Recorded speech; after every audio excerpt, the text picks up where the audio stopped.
Cricket से जुड़ी हर update के लिए हमारे all in one YouTube channel को सब्सक्राइब कीजिए और बगल के नोटिफिकेशन बेल को जरूर दबाएं। दोस्तों अगर आप भी महेंद्र सिंह धोनी को एक तूफानी बल्लेबाज मानता है तो इस वीडियो को दिल से लाइक एक बार जरूर करते हुए जाएं। दोस्तों शुरू हो चुका है लखनऊ सुपर जायंट्स बनाम चेन्नई सुपर किंग्स का मुकाबला। दोस्तों दो नए कप्तान आमने सामने आए हैं। KL Rahul Lucknow super giants के कप्तान और साथ जडेजा चेन्नई सुपर किंग्स के नए कप्तान। दोस्तों पिछले मुकाबले में केकेआर के खिलाफ चेन्नई सुपर किंग्स को करारी हार का सामना करना पड़ा, तो वहीं लखनऊ सुपर जायंट्स को भी गुजरात टाइटंस ने करारी हार हरा कर रख दी थी। ऐसे में दोनों ही टीमें हार का सामना कर आमने सामने आ रही हैं। ऐसे में दोनों ही टीमों की नजर एक जीत के ऊपर होगी। दोस्तों लखनऊ सुपर जायंट्स की पिछली बार बल्लेबाजी ज्यादा कुछ बेहतरीन नहीं रही थी, लेकिन इनके बल्लेबाज दीपक हुडा ने अच्छा प्रदर्शन किया था। तो वहीं महेंद्र सिंह धोनी ने काफी बेहतरीन प्रदर्शन किया था चेन्नई सुपर किंग्स के खिलाफ, लेकिन इनके प्रदर्शन के बावजूद भी एक बड़ा टोटल नहीं प्राप्त कर पाई थी चेन्नई सुपर किंग्स की टीम। तो वहीं दीपक हुडा की बात करें तो इनके अर्धशतक की बदौलत लखनऊ सुपर जायंट्स की टीम ने अच्छा टोटल खड़ा किया, लेकिन जीत इनके नसीब में नहीं थी। तो वहीं महेंद्र सिंह धोनी की चेन्नई सुपर किंग्स भी केकेआर के खिलाफ नहीं जीत पाई थी। ऐसे में ये दोनों ही टीमें अब अपनी पहली जीत के लिए आमने सामने आने वाली है।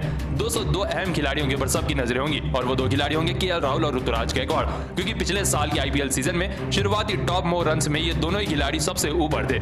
ऐसे में आज के मैदान पर इन दोनों का ही बल्ला खूब बोलने वाला है। देखना ये होगा कि इन दोनों में से आज के मैदान पर किसकी जीत होती है। गौर करने वाली बात महेंद्र सिंह धोनी के प्रदर्शन की भी है। जैसे उन्होंने कप्तानी छोड़ी, इनका तूफानी बल्ला आग उगलने लगा। तो वही लखनऊ सुपर जायंट्स के पास फॉर्म में सिर्फ दीपक हुडा जैसा बल्लेबाजी है। ऐसे में अभी भी टक्कर साथ जडेजा और केएल राहुल की टीमों के बीच में है। दोस्तों फिलहाल के लिए चेन्नई सुपर किंग्स का पल्ला थोड़ा सा ज्यादा भारी नजर आ रहा है लखनऊ सुपर जायंट्स के सामने, लेकिन फिर भी लखनऊ सुपर जायंट्स के पास भी कई ऐसे खिलाड़ी हैं जो मैच बदलने का दम रखते हैं। ऐसे में आज की शाम इन दोनों के लिए काफी ज्यादा जरूरी होने वाली है और दोनों ही आईपीएल में अपनी पहली जीत दर्ज करने के लिए लड़ने आएंगे। तो दोस्तों आपको क्या लगता है इन दोनों में से कौन सबसे मजबूत टीम है? इसका जवाब हमें कमेंट में एक बार जरूर बताते हुए जाएं। दोस्तों काफी बेहतरीन तरीके से समाप्त हुआ आरसीबी बनाम केकेआर का आईपीएल का छठवां मुकाबला। 203 विकेटों से आरसीबी की टीम ने अंतिम ओवर में कोलकाता नाइट राइडर्स को करारी शिकस्त दी। इस तूफानी मुकाबले में आखिरी ओवर तक ये मुकाबला चला। आखिरी ओवर तक श्रेयस अय्यर ने लड़ाई लड़ी, लेकिन अंत में जीत हुई रॉयल चैलेंजर्स बैंगलोर। लेकिन एक वक्त ऐसा था जहां आरसीबी 99% ये मुकाबला हार चुकी थी, लेकिन इस चमत्कार ने आरसीबी को बचा लिया। 218वें ओवर की पहली गेंद जैसे ही वेंकटेश अय्यर के सामने दिनेश कार्तिक नए बल्लेबाज बनकर आए, ओवर की दूसरी ही गेंद पर दिनेश कार्तिक ने सामने का शॉट खेला। दोस्तों जैसे इन्होंने शॉट खेला, गेंद गई सीधा फील्डर के हाथ में 2 बाउंस होकर। ऐसे में दिनेश कार्तिक रन लेने के लिए दौड़ पड़े थे, उतने में ही उधर से उमेश यादव ने थ्रो कर दिया। अब दोनों ही बल्लेबाज एक ही एंड पर खड़े थे और रन आउट होने की 99% चांस थे। उतने में ही गेंद बगल में से निकल गई दूसरे बल्लेबाज के। अब दूसरे एंड से गेंद पकड़ने के लिए कोई फील्डर नहीं था। दोस्तों एक एंड से दूसरे एंड तक दिनेश कार्तिक दौड़कर रन लेने के लिए वापस चले गए। उतनी देर में भी कोई भी केकेआर का खिलाड़ी उन्हें रन आउट नहीं कर पाया, जिसके चलते दिनेश कार्तिक को किसी ने भी नहीं सोचा था वैसा जीवनदान मिला। दोस्तों काफी बड़ी बात है, एक ही एंड पर दोनों ही बल्लेबाज ठहर गए थे, किसी ने भी इन्हें रन आउट नहीं किया। ऐसे में इस चीज को देखकर सुनील नारायण हैरान हो गए। ऐसे में इस चीज को देखकर केकेआर के कप्तान श्रेयस हैरान हो गए।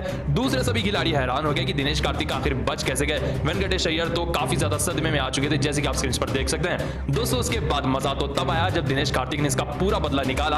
आखिरी ओवर में तूफानी तरीके से आंद्रे रसल को करारा ये छक्का लगाकर, जी हां दोस्तों आखिरी ओवर में 7 रन चाहिए थे, एक छक्का और एक चौका लगाकर बेंगलुरु को वही दिनेश कार्तिक ने तूफानी मुकाबला जिताया, जिसको जीवन दान दिया था केकेआर की टीम ने।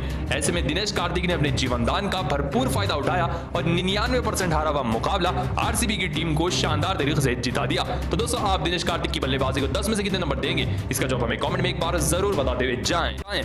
दोस्तों समाप्त हो चुका है रॉयल चैलेंजर्स बैंगलोर बनाम कोलकाता नाइट राइडर्स का तूफानी मुकाबला। तो आइए आप सभी को बताते हैं तूफानी मुकाबले की पूरी हाईलाइट। दोस्तों सबसे पहले डुप्लेसी और अय्यर आए इस तूफानी मुकाबले में टॉस के लिए। दोस्तों दोनों ही कप्तान आमने सामने आए। फैफ डुप्लेसी ने टॉस को उछाला और टॉस उनकी ही झोली में जाकर गिरा, जिसके चलते रॉयल चैलेंजर्स बैंगलोर ने पहले गेंदबाजी करने का फैसला किया। दोस्तों केकेआर की शुरुआत की अजिंक्य रहाणे ने, जिन्होंने पिछले मुकाबले में अच्छी बल्लेबाजी की थी, और उनका साथ देने आए युवा बल्लेबाज वेंकटेश अय्यर। लेकिन इस बार केकेआर की शुरुआत काफी ज्यादा खराब रही। दोस्तों आप सभी को बता दें अक्षयदीप की इस शॉर्ट गेंद को पढ़ नहीं पाए वेंकटेश अय्यर।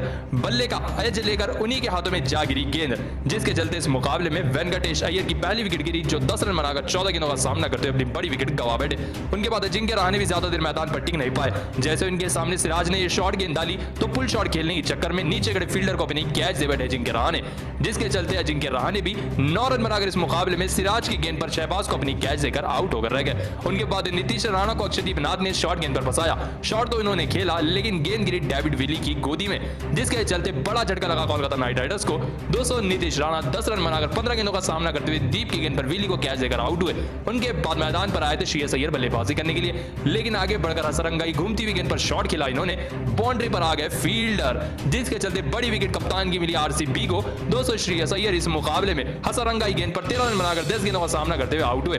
उनके बाद नारायण आए थे बल्लेबाजी करने के लिए, लेकिन वो भी शॉट लगाने की चाह में बल्ले को घुमा बैठे, गेंद एज लेकर अक्षरदीप नाथ के हाथों में जाकर गिरी, जिसके चलते नारायण भी इस मुकाबले में 12 रन बनाकर तूफानी तरीके से आउट होकर रह गए हसरंगा की गेंद पर। ऐसे में उनके बाद इस तरीके से शेल्डन जैक्सन को हसरंगा ने क्लीन बोल्ड कर रख दिया। दोस्तों विकेट कीपर बल्लेबाज शेल्डन जैक्सन मात्र 0 रन बनाकर एक गेंद का सामना करते हुए अपनी बड़ी विकेट गंवा बैठे। उनके बाद सैम बिलिंग्स को शॉर्ट गेंद पर फंसा कर रख दिया हर्षल पटेल ने। शॉट इन्होंने खेला, मिड विकेट पर विराट कोहली ने इनकी कैच पकड़ी, जिसके चलते सैम बिलिंग्स भी तूफानी मुकाबले में 14 रन बनाकर 15 गेंदों का सामना करते हुए हर्षल पटेल की गेंद पर कोहली को अपनी कैच देकर आउट हुए। तो उनके बाद सबसे बड़ी विकेट मिली रसल की। हर्षल पटेल की बाहर जाती हुई गेंद को खेल बैठे रसल और गेंद गिरी इस तरीके से दिनेश कार्तिक के दस्तानों में, जिसके चलते विकेट कीपर के हाथों हर्षल पटेल की गेंद पर आउट हुए रसल 25 रन बनाकर 18 गेंदों का सामना करते हुए। उनके बाद टेल एंडर बल्लेबाज सऊदी आए थे, ये भी हसरंगा को बड़ा शॉट खेलने के चक्कर में नीचे खड़े डुप्लेसी को अपनी कैच दे बैठे और मात्र 1 रन बनाकर 5 गेंदों का सामना करते हुए आउट हुए। 9 विकेट गिर चुके थे। आखिरी विकेट इस तरह से बोल्ड कर रख दी उमेश यादव को अक्षरदीप सिंह ने, जिसके चलते इस मुकाबले में हर्षल पटेल ने 2 विकेट, हसरंगा ने 4 विकेट और आकाशदीप ने 3 बड़े विकेट निकाले। इसी के साथ कोलकाता नाइट राइडर्स की टीम को आरसीबी की टीम ने मात्र 128 रन पर ही ऑल आउट कर रख दिया। ऐसे में टारगेट छोटा लग रहा था आरसीबी के लिए, लेकिन जब आरसीबी बल्लेबाजी करने आई तो सिक्के पलट गए। दोस्तों उमेश यादव की इस गेंद को पहले सलामी बल्लेबाज जो कि अनुज रावत थे वो पढ़ नहीं पाए। ऐसे में एज लेकर सीधा गई विकेट कीपर के हाथों में गेंद, जिसके चलते पहली विकेट अनुज रावत की गिरी, जो मात्र 0 रन बनाकर 2 गेंदों का सामना करते हुए आउट हो गए। उनके बाद कप्तान डुप्लेसी की बड़ी विकेट मिली सऊदी को। दोस्तों सऊदी की इस गेंद को टच करने की चक्कर में डुप्लेसी खेल बैठे और बल्ले का एज लेकर सीधा खड़े रहाणे के हाथों में जाकर गिरी गेंद, जिसके चलते इस मुकाबले में कप्तान डुप्लेसी मात्र 5 रन बनाकर 4 गेंदों का सामना करते हुए अपनी बड़ी विकेट गंवा बैठे। उनके बाद कोहली की बड़ी विकेट गिरी उमेश यादव के हाथों। दोस्तों इस गेंद पर टच करने की चक्कर में विकेट कीपर शेल्डन कॉटरेल को अपनी बड़ी कैच दे बैठे विराट कोहली, जिसके चलते इस मुकाबले में विराट कोहली मात्र 12 रन बनाकर 7 गेंदों का सामना करते हुए आउट हो गए। दोस्तों उनके बाद चौथी विकेट गिरी डेविड विली के रूप में, जो 28 गेंदों का सामना करते हुए मात्र 18 रन बनाकर नारायण की गेंद पर आउट हुए। दोस्तों पूरी तरह से फंस कर रह गई थी आरसीबी। उसके बाद शरफिन रदरफोर्ड बल्लेबाजी करने आए और शहबाज अहमद बल्लेबाजी करने आए। इन्होंने आरसीबी की इनिंग को 100 तक लेकर आ गए थे। दोस्तों उसी वक्त शहबाज अहमद इस तरह से स्टंपिंग आउट हो गए चक्रवर्ती के हाथों।